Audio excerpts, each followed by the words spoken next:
Okay, yeah, so thank you, Stevie. So first of all, again, I should actually maybe also, like some of the other speakers, apologize to anyone who has seen this talk already before, maybe even more than once. So I think the talk is maybe a bit different from some of the other talks in that this is going to be a syntax-free talk. I'm going to present a model and you have to imagine a syntax for it.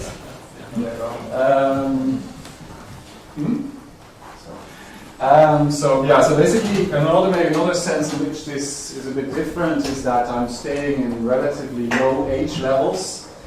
So I think groupoids are the most complicated things that actually I will look at in this particular talk.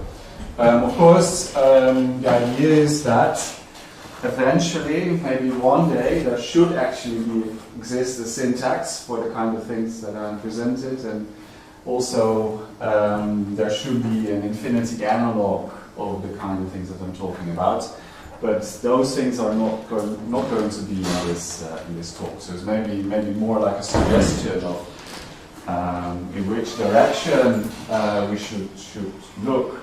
So actually, the particular thing that I'm looking at is Martin Hyland's effective topos.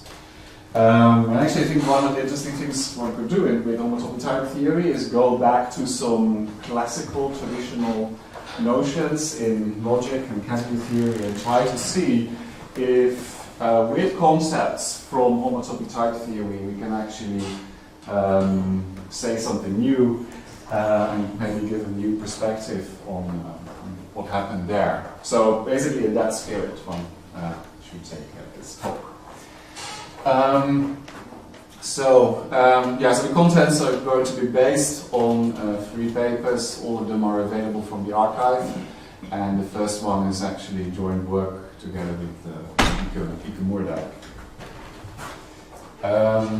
Okay, so actually everything I'm going to, so first of all, I said that there's going to be no syntax, so I'm going to write, everything will be formulated purely in the language of category theory.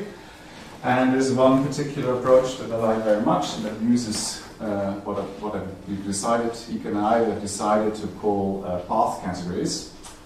So basically that's what I'm going to explain first.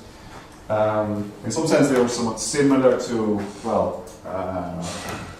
approach, and maybe for example the approach by Joyal for tribes, or maybe Mark Schulman's notion of a type theoretic fibration category. So it's a notion which is similar to those. Then I'll explain a bit how some of the important notions from Homotopy Type Theory can actually make sense in the context of the path category. I mean, age levels, univalence, and things like that. And then I will present one particular path category, which suggestively is called F. And I can already tell you that the idea is that this is associated to any path category. There will be something called the homotopy category. And so what we're basically building is a certain path category whose homotopy category is the good old-fashioned category of topos, namely the effective topos. So then, so this idea, an old idea, that models of polymorphism or impredicativity live somewhere inside the effective topos. So there's a certain notion of a discrete map, and one would hope that with these discrete maps one can interpret something like the calculus of constructions. So here, what it means here is we're going to look at a class of discrete fibrations and see to which extent this gives some sort of model of the calculus of constructions. And then I've listed some open questions and directions for future research. Okay, so first of all, these path categories. So what is a path category? Well, it's a category. And it comes equipped with 2 classes of maps, the fibrations and which are called fibrations and equivalences. In some of the other papers, I call these equivalences actually weak equivalences, but I think there's nothing particularly weak about the weak equivalences, so I just decided to call them equivalences. And I mean, for the type theorists would really think that a fibration is also a type family, and the equivalence is what's called equivalence in Homotopy Type Theory. So basically, one important example, of course, is the syntactic category associated to any type theory where we only basically need the identity types. Then we have these fibrations and equivalences, and they will satisfy a certain number of axioms, which are very similar to an old notion by Ken Brown, which is the category of fibrant objects. So essentially, it's a strengthening of this old notion by Ken Brown. So what do we have? We have that isomorphisms are fibrations. Fibrations are closed in a composition. The category has a terminal object. The unique map into the terminal object is always a fibration. So in that sense, every object is fibrant. Both the fibrations and the trivial fibrations are stable under pullback. So if I take a pullback of a fibration along an arbitrary map, it will exist and will again be a fibration. And the same should be true for the trivial fibrations. So where a trivial fibration is a map which is both a fibration and an equivalence. So the trivial fibrations are maps which are both fibrations and equivalences. Then isomorphisms are equivalences. Equivalences satisfy 642. This is a slight strengthening of the more familiar 342 axiom. So what it says is that if I have three arrows, F, G, and H, and I can compose them, then if H, G, and what is it, G, F are equivalences, then F, G, H, and also H, G, F are equivalences. So this is 642.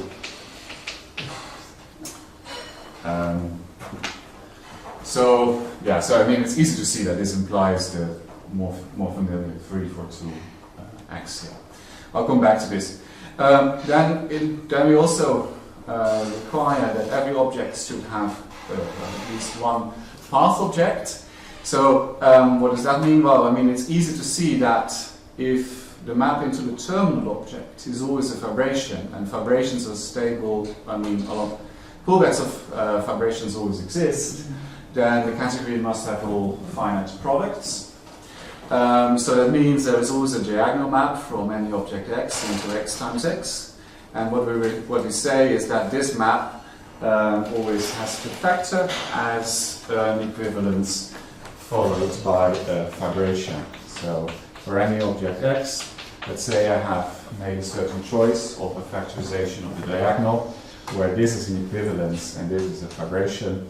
And I call this map usually R, and I call this map usually ST for reflexivity and source and target.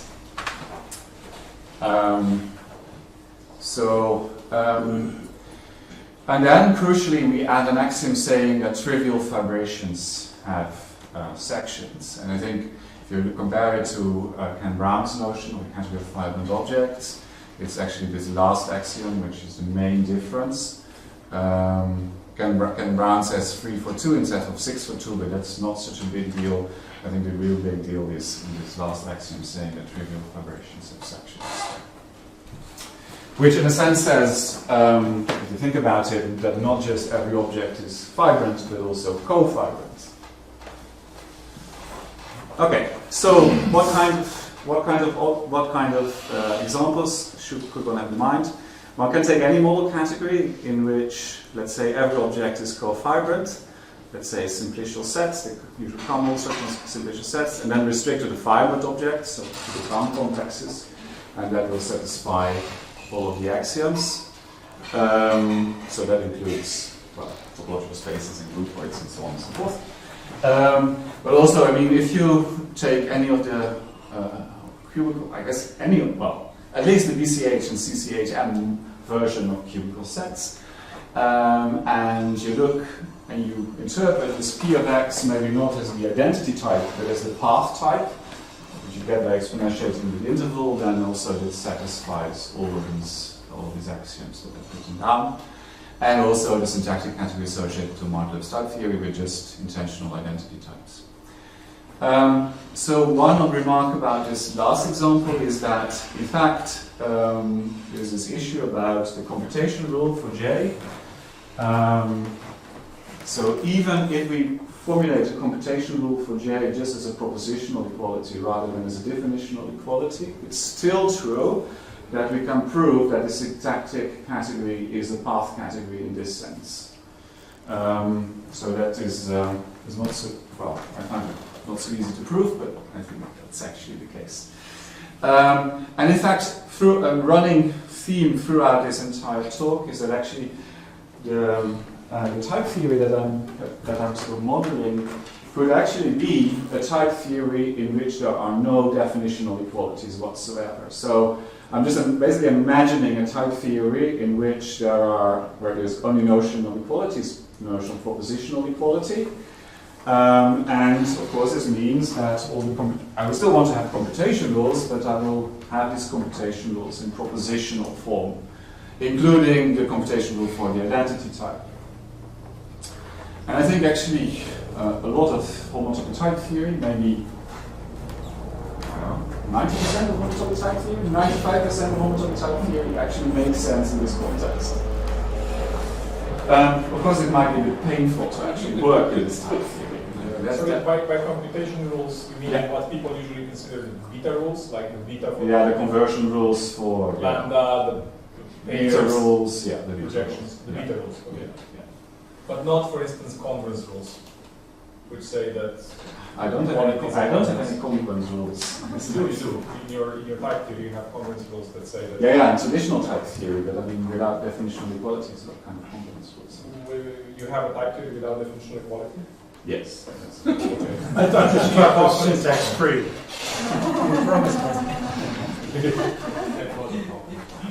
Well, somewhere in the background. Okay. So I mean, there's some important some important facts about these path categories. So I demanded some basic facts. I mean, actually, this all goes back to Brown. So I only say diagonals factor as equivalences followed by fibrations. But there is a standard argument which basically says that every map in a path category can be factored as an equivalence, followed by fibration. And once you've observed that, then it's not so hard to see that path categories are stable under slicing. So if you start with any path category and you just take an arbitrary object, then you can look at the subcategory of the slice category where the objects are the fibrations, and you take the full subcategory, so you take all the morphisms. And if you just take the equivalences and fibrations, just as in the original category, it will again be a path category. Crucial, I think the only sort of thing which you really need to think about is that, well, also in this slice category, so if I have any sort of fibration from x to I, then there is this diagonal in the slice over I, and this also has to be factored as an equivalence followed by fibration. Of course, if every map factors as an equivalence followed by fibration, then this is fine. And yeah, so that's possible. And then actually this I refer to as sort of the fiber-wise path object of x in the slice over I. And these will be also be sort of quite important. So more things that we have in any path category. So we can define a notion of homotopy, which for people who know Brown's categories of fibrant objects is a lot simpler than what is in that setting, basically because I'm assuming that every object is cofibrant. So I'm saying if I have two parallel maps, f and g, from y to x, we say that f and g are homotopic precisely when okay, so I have f and g, I can pair them up, they become a map from y into x times x, and then I can say, well, and ask myself the question, does it factor through this path object? And if that's the case, I call these two maps homotopic. Yeah? Sorry, I have a question on the theorem which you haven't read yet. Okay, maybe I'll first read the theorem and then you can ask the question. So there is, okay, so in this case I call, as I said, f and g homotopic, and I will call h the homotopy between f and g. There are several things we need to check. For instance, does it really depend on the choice of path object? And the answer is no. And another thing one can prove with some effort is that this homotopy relation defines a congruence on the entire category. Question. So, in categories of fibrant objects, Yeah. that's different, right? Because Yes. you get the congruence only, but you have to precompose with a... Yeah, it's a little way more complicated. And this is what you get by postulating these actions. You get the strongest set. Yeah, exactly. Yeah, so this all this theory simplifies a lot simply because I'm assuming that should be fibrations of sections. I have to say that throughout this entire talk, I'm using this axiom all the time. I mean, it's not just something I can switch off at some points. I mean, I'm just basically using it all the time. So you can use, so you can prove that this defines a congruence. Then you can take the quotient. You can quotient by this congruence relation. So they have the same objects, but then equivalence classes of maps, homotopy equivalence class of maps. And that category that you obtain in that way is called the homotopy category associated to C. And then the natural notion of homotopy equivalence is that it's those maps which become isomorphisms in the homotopy category. And a nice thing that you can do is you can actually prove that equivalences and homotopy equivalences coincide in any path category. And actually this is the only place where I use the 6 for 2 rather than the 3 for 2 axiom. So in some sense, if I only had a 3 for 2 axiom, I could prove that equivalences are homotopy equivalences, but I could not prove the converse.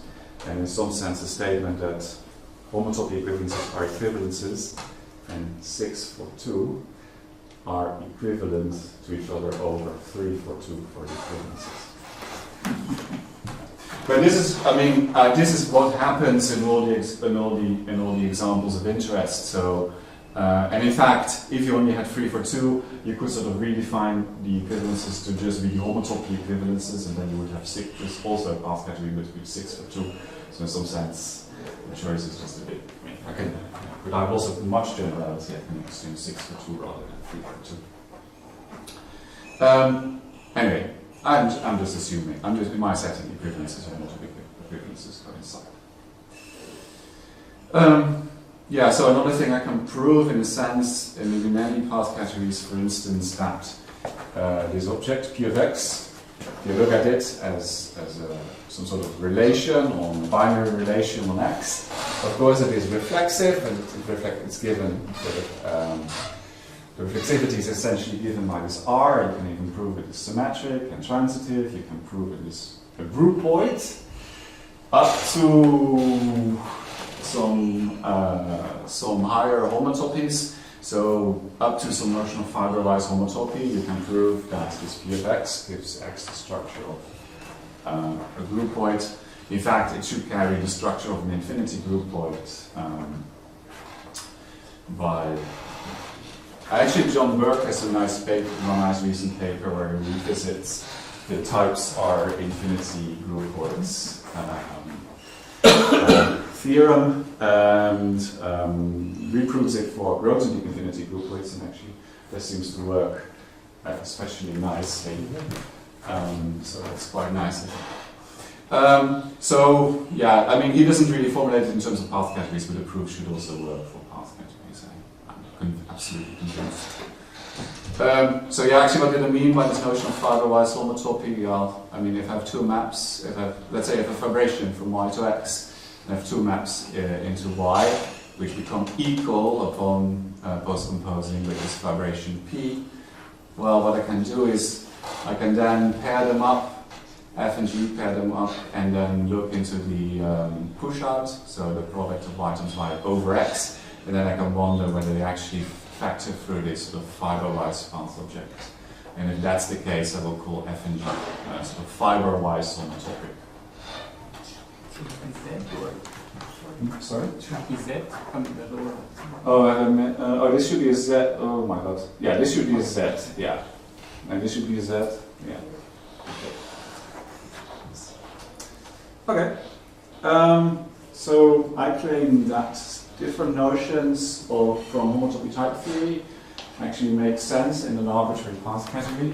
So one very important notion, of course, is the notion of transport. So we should be able to say that if we have any fibration, let's say from y to x, it is a fibration.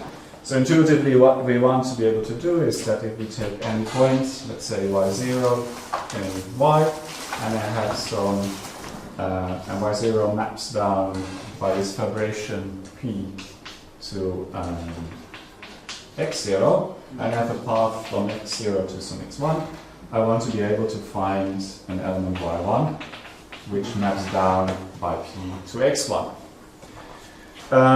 So if you write this down in categorical terms, what you say is, okay, so here I build this object of elements in y together with a path out of its p image. And then when I have such a situation, I want to be able to find an element in y which sort of maps down to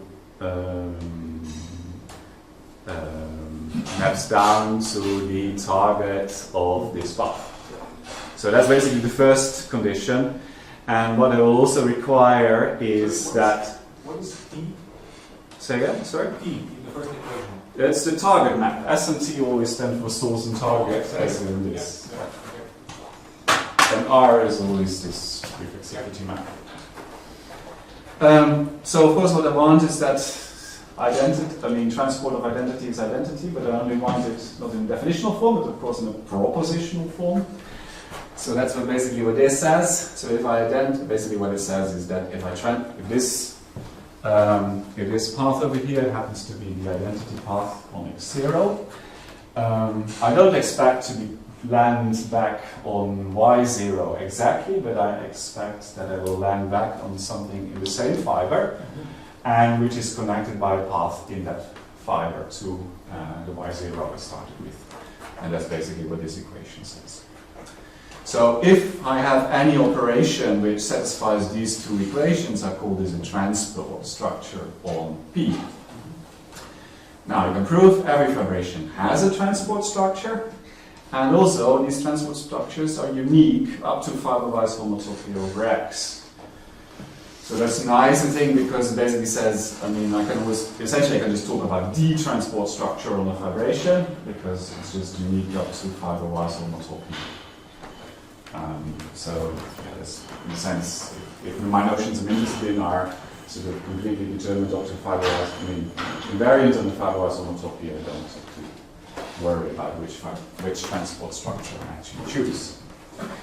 Right, and of course, one important thing, you can prove the usual things about transport, like transporting along a composition of a path. It's like first doing the composition along the first path and then the second path, up to something which lives in the fiber of an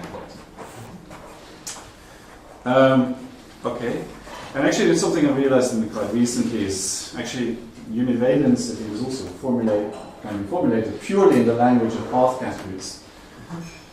So the thing is, if I take any fibration P from y to x, and I'll draw a picture. So I have a fibration P from y to x, and I imagine that I have two maps, F and G, into the base. Then what I can do is, if this is a fibration, I can take both pullbacks, so F up a star of y and G up a star of y. So if F and G are homotopic, so you have some homotopy connecting F and G, this induces a map from this pullback to that pullback, because P is a fibration, and I have a transport structure on this fibration.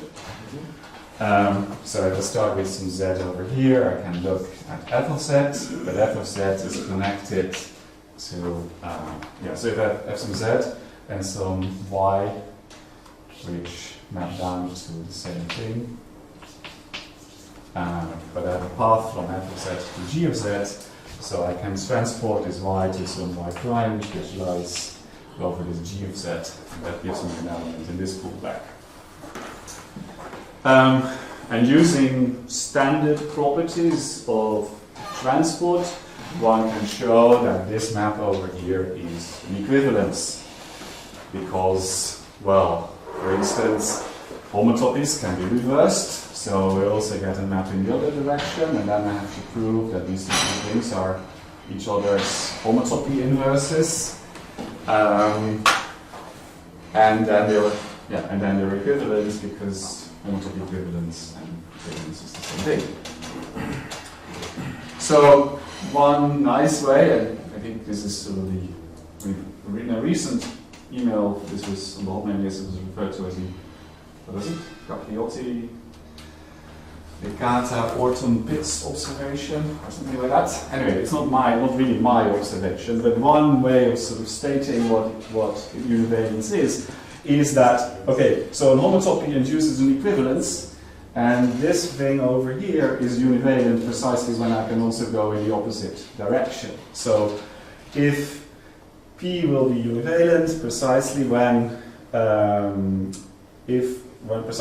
for any two maps, F and G, and any equivalence between the pullbacks, there exists an homotopy from Z to X, such that the equivalence that I had is up to fibrewise homotopy, the one induced by this homotopy and the transport structure that I have in P.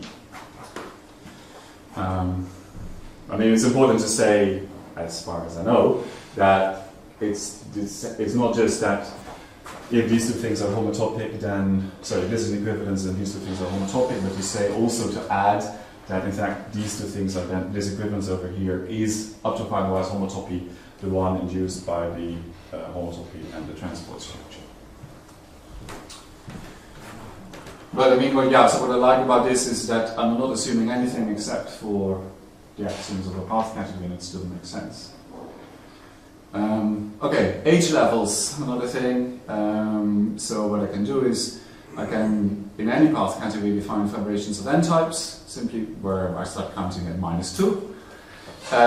So these are just defined as follows. So a fibration f from y to x is a fibration of -2 types. So I'm thinking that its fibres are -2 types, i.e. contractible, precisely when f is a trivial fibration. And when I want to go one level up, so this map from y to x is a fibration of n+1 types, precisely when, okay, so this can be considered as an object in the slice category over x. In a slice category, this should have a path object, which comes equipped with this map into the pullback, and that should be a fibration of n types. If that happens, then this is a fibration of n+1 types.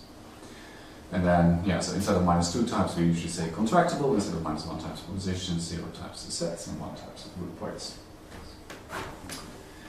And again, you should check that this is independent of the choice of path object that you choose here, and so on and so forth. Okay, what is the univalent vibration in the syntactic pattern? I don't know, there are too many. It's the comparison map between the identity type and the type of equivalences over the unit. Yeah, so basically what it says is that if I have this type family and I have some y of x and y of x prime. It's a universe. Well, yeah, but I mean the notion of univalent vibration makes sense for any vibration. I mean, it's not just. That's right. But yeah. Oh. So let's also look at function types. So what I will say, so I can, okay, this is of course, a path category is just a model. of some type theory with only identity types. So if I want to have more type formats, I have to postulate them. So for example, if I want to have exponentials, function spaces, I will have to say, okay, I have to demand that if I have two objects, x and y, then there should be an object x to the power y, and I call it the homotopy exponential if it comes equipped with an evaluation map. And basically what I'm saying here is that it becomes an exponential in the homotopy category. So this is just written, yeah. So what does it mean? Well, so again, the fact that, for example, this equation over here only holds up to homotopy basically means the beta rule for the exponential only holds up in a propositional form. And of course, I've also smuggled in function extensionality. Of course, that's the uniqueness part of the fact that up to homotopy, the map going into the exponential. And one could imagine writing down a similar definition of homotopy pi types, which you can read in the papers. I've copied it here. So one important result that we have about these homotopy pi types, which is quite nice, and this is actually theorem 7.1.9 in the whole book, is that if we have a path category of homotopy pi types, and we do, so then for any fibration, so maybe what I should say first is that some homotopy pi types are in a sense some sort of up to homotopy right. It's not really functor, but this is a functor of a lot to homotopy right adjoint to the pullback functor. So along pullback along fibrations. So if I take any fibration from y to x, then of course I have a pullback operation from the slice over x to the slice over y, and this pi of x should be some sort of weak right adjoint. And this weak right adjoint will preserve fibrations of n types for any fibration f. And this is, I'm not saying that, so that means it says pi of f of g, when f and g are fibrations, is a fibration of n types precisely when g is a fibration of n types, and there are no requirements on the fibration f.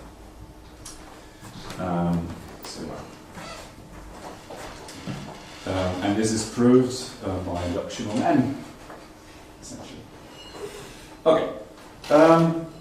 So now I'm moving to one particular path category, and I'm claiming that this homotopy category is the effective topos. And also I claim that some of the usual things we know from the effective topos find their place in this path category in an interesting way. I mean, we could take the effective topos itself and then give it a trivial homotopy structure and then say that, look, this homotopy category is again the effective topos. Okay, this is I think more interesting than that. Okay. So this is the definition of this thing as a category. So it's a bit much to take in, but I mean it should look relatively familiar to people who know what a groupoid is, for instance. So what is it? So an object of this category consists of, well, some data. I have a set A. So these are sort of its elements. Then there's a function which sends elements of the set A to the natural numbers. And I think of alpha of some element A as the realizer of that element. That's not everything. I also need a notion of equality. So I have some sort of equality predicate on it. So for any two elements, A and A primed in A, I will have a set of proofs of the equality of A and A primed. And these proofs of the equality of A and A primed are again certain natural numbers. And of course, what I want is that this is going to be an equivalence relation. So there should be for every element A in A, there should be a path from A to itself. And of course, not just that, but I mean this is a natural number, and I want this natural number in this set to be computable from a realizer of A. A realizer just meaning the image of A under this function over here. So it should be sort of computably reflexive. In the sense that the witness that A is equal to itself should be computable in terms of the realizer of A. And similarly for symmetry and transitivity. So for every proof of the equality of A and A prime, there should be a proof of the equality of A prime and A, but this element here, the proof that A prime is equal to A, should be computable in terms of the realizers of A and A primed and pi. Sort of uniformly computable. So there should be a computable function which, whenever given the realizer of A, the realizer of A primed, and this natural number pi, computes a natural number in this set. For any, and this function should work for any A primed and pi. And similarly, I have a condition for transitivity. So Benno? Yeah. So if I give you a witness of reflexivity, Yeah. you don't require that I can compute the existence of the element, the realizer for it. No. No. There is an F. No, I don't. I don't understand the question. Sorry?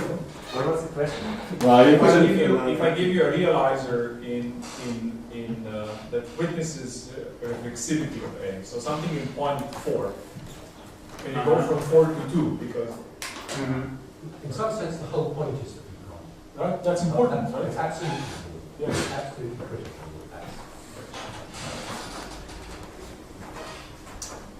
Okay, the audience is happy. Okay. This is important developments. So the way actually I think about this is maybe not so much as some sort of set within the equivalence relation, sort of groupoid, but actually I think of this as a weak bigroupoid. As a bigroupoid. So where the element, so the one cells are the elements of the set A, then whenever I have, so and the elements, these natural numbers in sets of this form are its one cells, and I'm secretly thinking that any two one cells, any two elements in this set are connected by a unique two cell. So, I mean, the two cells are not, I mean, that's my intuition for this. So I'm really thinking that the conditions that this is a groupoid up to a certain two cell are really there, but I don't really need to state them because the two cells which are required to exist in a bigroupoid will exist anyway because any two parallel one cells will always be connected by a unique two cell. Am I making any sense? Locally co-discrete. Yeah, something, yeah. So I don't know, how would you call a bigroupoid where any two parallel one cells are connected by a unique two cell? We would call it locally co-discrete bigroupoid. Locally co-discrete bigroupoid. Okay. Okay. Yeah, sounds good. Okay, so I'm thinking of these things as locally, what do you say, co-discrete bigroupoid. Very good. So I'm really thinking that there are two cells, but there are no conditions on these two cells because there's nothing to say about it. So these so also these morphisms are secretly morphisms of bigroupoids.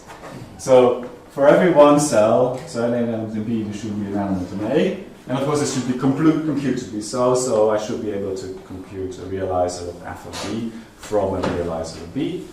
And then I have to map one cells to one cells, so if I have one cell from B to B primed, I should be able to compute from that a realizer, or so the one cell from f of B to f of B primed. And there should be one function which does this for any B, B primed, and element in this sort of uniformly. And then I could add a condition for two cells, but it's superfluous, and I could add saying that up to 2,000 bigroup will also preserve, but it's also superfluous. Yeah. So in the second part is part of the structure, and the first one is only a property. Is this correct? When I say this can be computed from, yeah, that is not part. Yeah, so the computable functions are not part of, in particular, not part of the morphisms. But in the number 2, you're saying. Oh. Sorry. I'm not saying what I want to say. The computable functions. Sorry, what am I saying? Their existence is a property, they are not part of... So number 2 is also a property. So the morphism is a function satisfying properties. Right. I think. Yes. What is the quality of morphisms? So it's a thing. Equality function. Oh, yeah, that's right. Yes. Yes. Okay, just one quick question. Yeah. You did mean to say that every element of A gets exactly one realizer. Yeah. I do that. Yeah. So there are partitioned assemblies. Like, Yes. Partitions. Yeah. so there's some sort of I don't know, what is it? Locally, what did we say? Locally co-discrete bi-groupoids internal to partitioned assemblies, but not all of them, but some subclass of them, something like that. Very general distribution. All right. So the notion of homotopy that I want to have is the natural one, I think. So if I have two parallel errors from two such gadgets, I will call them homotopic precisely when I can compute an error from f of b to g of b for any element b in b. I mean, from a realizer for this element. I will call these, if I can do that, I will call f and g homotopic. And of course, the equivalences have to be, if it's going to be path category equivalences, have to be the homotopy equivalences. So this notion of homotopy completely determines what the equivalences should be. They are the homotopy. But wait, now you're defining homotopic before you've said it's a path category, but you already defined homotopic for path categories. So yes, indeed. Okay, go on. Of course, Sorry. it will turn out that this is the notion of homotopy, which you also get from the path category structure. But maybe just to define what equivalences are, I have this auxiliary notion of homotopy, which then will turn out to be the notion of homotopy. Maybe the tricky thing is actually the notion of fibration, where these invisible two cells actually play a role. So I will say that a map from this gadget to that gadget is a fibration. Okay, so the first thing is the path lifting property, which you would expect. So if for any b and a and a path from f of b to a, I can find a lift of right. It's just basically just this picture. So if I have an element in this b, an element in a, and a path from f of b to a, there should be a path from b to some b primed, which maps down to this path pi that I have over here. Did you switch notation here? And pi is a path from f of b to a means something like pi is an element of script b. And Yes. That's what I Yeah. Okay. And of course, one should be able to do this computably. And it is tempting to stop here, but in fact, there should still be a lifting condition for the two cells, which you can't see. So, and it looks quite odd. So it basically says,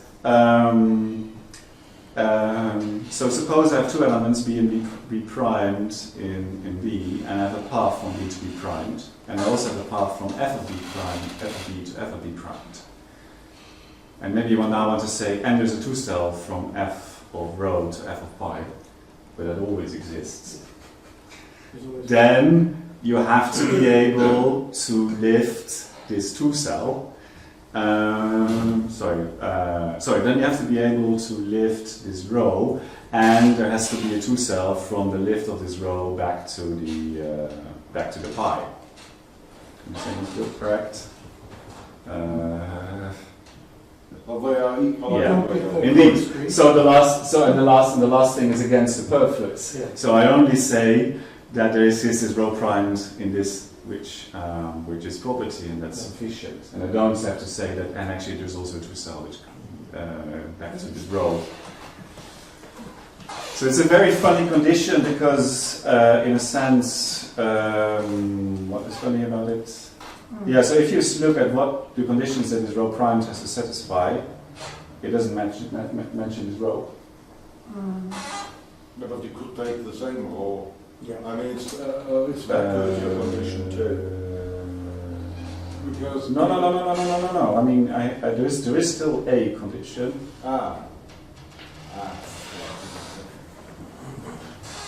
Okay. So one way of saying this is all reasons why the images can possibly be equal are already from were transported from the domain. Zero truncated. Pi is the reason why the images are equal. You can find Right. some reason that must follow from the fact that B and B prime are equal. Yeah. Well, no, what it says is that if B and B primes are equal, and I find a reason why f of B and f of B prime are equal, Perfect. Yes. then there is actually a reason why B and B primes are equal, which maps down to this pi exactly. Yeah. But hang on.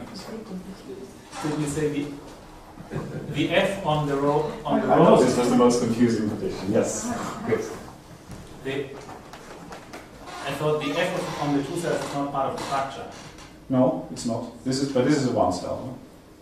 No? On the one cells, I thought the f on the one cells is not part of the structure. No, the f of the one cells. Sorry, these functions Uh-huh. are part of the structure. Oh, okay. But the indices are now missing on the next time. Yeah, because that's right. There is a slow transformation of exact syntax. into mathematics. Yes. Good. Okay, so of course now the statement is that this path category, this category with these fibrations and equivalents as defined before, is a path category and actually it has homotopy pi types. Actually, it really has homotopy pi types. I mean, at least. I'm pretty convinced it's not locally Cartesian closed or anything. I mean, if you build these exponentials in the way you want to build them, then there are actually various reasons why it's not going to be. I mean, first of all, because Cartesian assemblies are not Cartesian closed, so that's one reason. And actually, there's a more subtle reason as well, in the sense that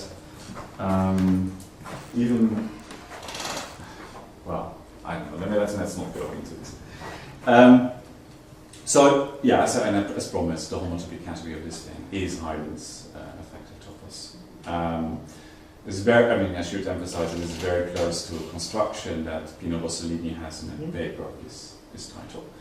Of course, he doesn't work with path categories, but he has the effective topos as some sort of quotient of some two groupoidal structures. In that sense, it's very, very similar. Okay, so I wanted to talk about. I have 5 minutes left, Steve. Yep. Great. Okay, let's see how far we can get. So basically, what I want to mention at least is that there's a class of this interesting class of discrete fibrations in some of these path categories, which sort of gives you a model of the calculus of constructions up to with all the disclaimers that usual coherence problems interpreting syntax, even if I had a syntax, and then of course there would be no definitional equalities in the syntax and so on and so forth. Right? You can sort of imagine what it would be like, right? So basically, what kind of thing would one want to have? So basically, what I want to have in, let's say, this path category with homotopy pi types is a subclass of the class of fibrations, which I might call the small fibrations. And let's say that these are stable under homotopy pullbacks, which basically says they're stable under normal pullbacks and equivalences as well. So what I want is, if I want to have a model of impredicativity, then basically or in polymorphism sense, is that these small fibrations should be closed and the pi of f for any fibration f. And so that's the impredicativity, right? The small types in some sense are closed under pi over large types. So that's basically what this says. And then, of course, I want to have some sort of universal element or generic element, and that will be some sort of representation. So within this class of small fibrations, I want to have one element, so that any other element can be obtained, let's say, as a homotopy pullback of that one. So, in a sense, so some sort of weak model of the calculus of constructions would be something like a homotopy path category with homotopy pi types, and a class of small fibrations which is both impredicative and has a representation in this sense. And coming from Homotopy Type Theory, it is a natural requirement to say, let's hope that this representation is also univalent, which makes sense in the past category. If this representation is actually univalent, then this implies, basically quite easily, that this map into the representation will have to be unique up to homotopy. So can I just ask something? Yes. You say it's an element pi into U, you mean it's a small vibration or what? Yeah, I mean it is a small vibration. So there's one particular small vibration that's such that any other small vibration Just can want to be hear what element refers to. element of this class of subclasses. Okay. So I claim that, well, what do I claim? There's at least a class of class of discrete fibrations which is closed under homotopy pullback and stable under pi of f for arbitrary fibrations f. So this will be, there's at least an impredicative class of fibrations in this path category. And there are different ways of sort of defining what these discrete fibrations are. So one way of sort of saying this is that, so I can say that this map over here, this is a fibration now. I'm not sure if I said this, but I will say that a fibration is canonically discrete if whenever I have two elements in B which map down to exactly the same element in A, they will have, and if they are distinct, then they will have distinct realizers. Which means that because there is only realizers on the natural numbers, so that the size of these fibers cannot be too big or countable. So it is just, of course, this is not closed on the equivalence. So basically, if I close this class under equivalences, then I get something which is what we call a discrete vibration, and that will satisfy these properties. Okay, so does this class of discrete fibrations have a representation? Does it have a univalent representation? So the question whether it has a representation or not, I have no idea. I mean, it's sort of related, I think, to an open question about the effective topos, so the class of discrete maps, sort of locally discrete maps of the effective topos has some sort of generic element, which is open, as far as I know. But what you can show is that it will not have a univalent representation. This class of discrete fibrations will not have a univalent representation. And this is sort of basically, I use the fact that 2 has one non-trivial self-equivalence, and that's basically all that goes into this. I mean, it's a standard argument. So the only sort of the natural thing, one thing we can try to do is just basically cut down the H level of these discrete fibrations and hope for a univalent representation or a representation for that class. And if we just look at the discrete propositional fibrations, then this is impredicative and it will have a univalent representation. So that works if we say propositional. So just H level -1. And the univalent representation of this class is just a subobject classifier in effective topos. So that's actually something I meant by saying that, okay, so in that sense, familiar structure of effective topos reappears quite naturally, I think, from this. So this, what you say is that this is some sort of model of the constructions with a univalent prop, if you want.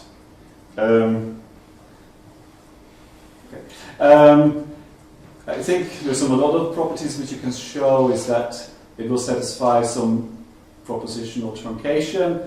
Again, the propositional truncation, in fact, just mirrors the epimonal factorization in the effective topos, as I think it should be. I mean, I think that's quite natural. We even have some sort of form of propositional resizing in that every propositional fibration is actually discrete. And I also claim that a form of Church's thesis, I mean, which exists rather than with sigma. I mean, existence is a propositional truncation of the sigma will hold in this category. And Done or? Yes, let's stop here. I have more to say.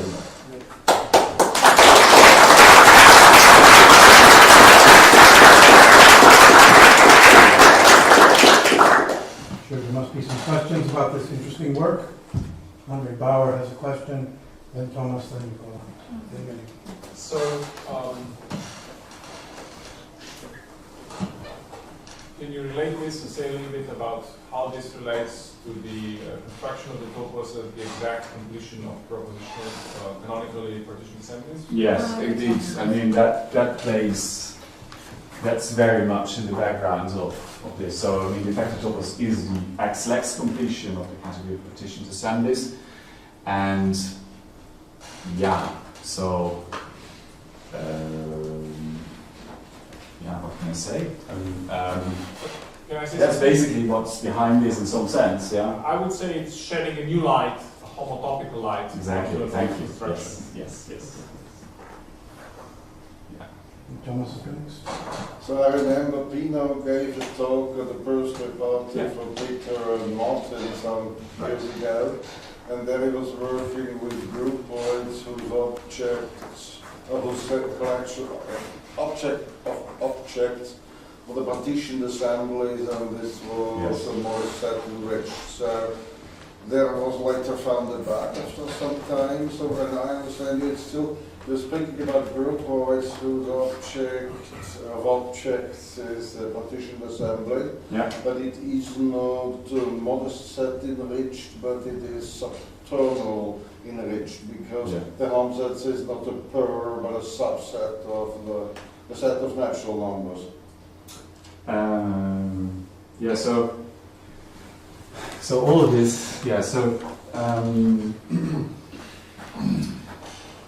I think what Benno did in that talk is very much related to what would happen if you were just climb one level up. So what happens in this model is that everything is a set. I mean, in this F, everything is a set. Every fibration is a fibration of sets. And in fact, I think this is, I mean, if you want to have such a nice category as effective topos as the homotopy category, you cannot have not really a groupoids, I think, sometimes. So, but it is of course possible. I mean, here, what I did is I took degenerate, and it was locally discrete bi groupoids. So the next level up would be locally discrete tri-groupoids, which is an exercise which I also did in the paper. And then it was, okay, that got really, so instead of 6 conditions, I had something like 14 conditions. So what happens basically is there is that it's again a path, so it's again a path category. There's a class of fibrations and equivalences, and then I'll have a class of discrete fibrations, and I'll have a univalent representation whenever I cut off I look at discrete fibrations of sets. So the category this category with the locally discrete tri-groupoids is very close to this category which Benno had in this talk. If I check with slides of this talk here, it is in Wessex. But there was founded back and why? Yeah, so I mean the categories are not exactly the same, and also one reason is that actually he constructs a bi-category or a two-category, I'm not exactly sure anymore. Of course, we're doing this for different purposes. So I think he wanted to have that. If you take the reflection as the one category, that there is something which is an internally complete category in a very strong sense. And I'm not claiming that for this category, the other category that I have, anything like that will happen. I'm not even claiming that it's quotient with topos or such a thing. Nicola was next. Can go back to the slide about the subobject classifier. The subobject Yeah, so can you comment a bit more on this essentially? essentially. Well,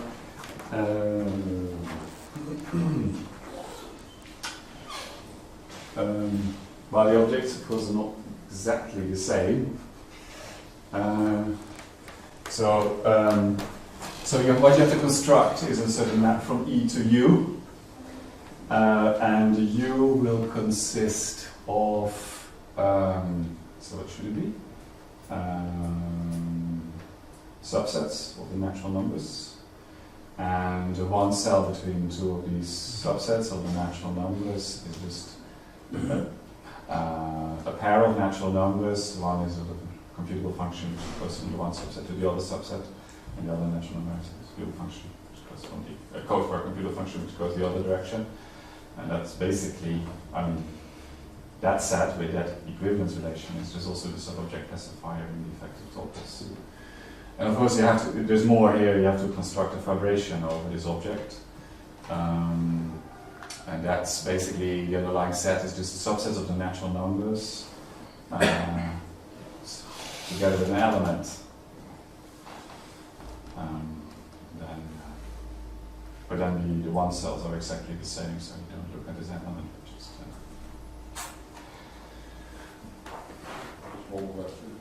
Millie's next, then Nikolai, then...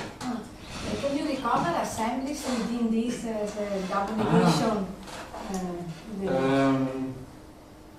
I remember thinking about this, but I don't remember the answer. Sorry, what was the question? But you can recover the assemblies within this. As double negation? Yeah, I think so. Why not? I don't remember. Sorry, I don't know. Good question.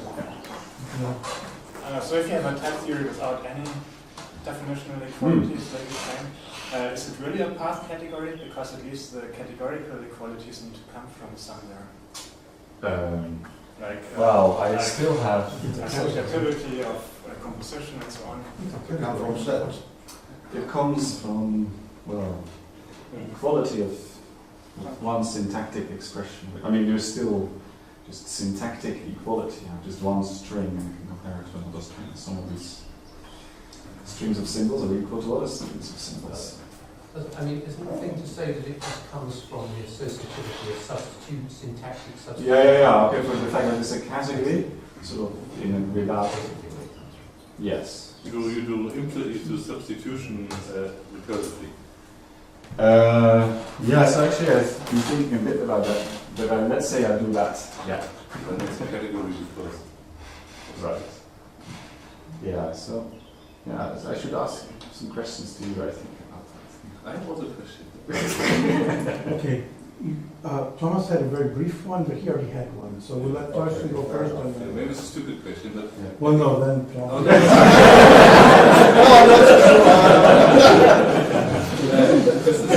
can you have a univalent universe and that the homotopy category is just a normal one topos? Yeah, but of course it is only a universe for propositional fibrations. Can you have a non-propositional universe and then have a homotopy category which is a one topos? Well, so this, I call this category F, I call it F0, because everything is a set there. And the next category after that, which is F1, because everything is a group over there, and there should be a category F infinity, in which that should happen. So if you go into higher topos, then that should be the case. But in this setting, it's basically... Yeah, no, I think I'm always one step too low, too late. Okay, last question, Thomas. I like what you showed, but the question is, what problem do you want to solve? Do you think it's easier to work in this unquotiented category than working in the effective topos, or?